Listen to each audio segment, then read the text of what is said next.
আসসালামু আলাইকুম, রেসিপি কিচেনে আপনাদের অনেক অনেক স্বাগত। তো কয়েকদিন পর আজকে ভিডিও শেয়ার করছি আপনাদের কাছে। তো দেখুন, এটা আমার কাল রাত্রিরে ডিনারে বানিয়েছিলাম একটু পটল আলুর ভাজি আর কি। তো পটল আলুর ভাজিটা আমি করে নিয়েছিলাম, আর ওই তেলে কড়াতে আমি মাছ নিয়ে ভেজে নিচ্ছিলাম। মাছে নুন আর হলুদ দিয়ে দেখুন আমি তেলে ছেড়ে দিয়েছিলাম, আর ভাজা ভাজা করে বার করে নিচ্ছিলাম। তো মাছের একটু কালিয়া করব আর কি, তরকারি যা।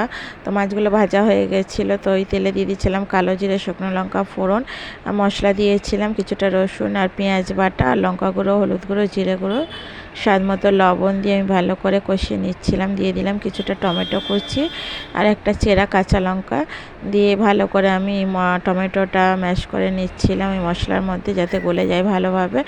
এভাবে নাড়িয়ে চাড়িয়ে নিচ্ছিলাম, আর নিয়ে তারপরে পরিমাণ মতো জল দিয়ে দিলাম। বেশি জল দেবো না, হালকাই রাখবো মশলাটা। তো দেখুন এইভাবে আমার ফুটে উঠলো জলটা। তো আমি ভেজে রাখা মাছগুলো দিয়ে তৈরি করে নিলাম রেসিপিটা, আর দিয়ে দিলাম একটু ধনিয়া পাতা কুচি। আল্লাহ হাফিজ।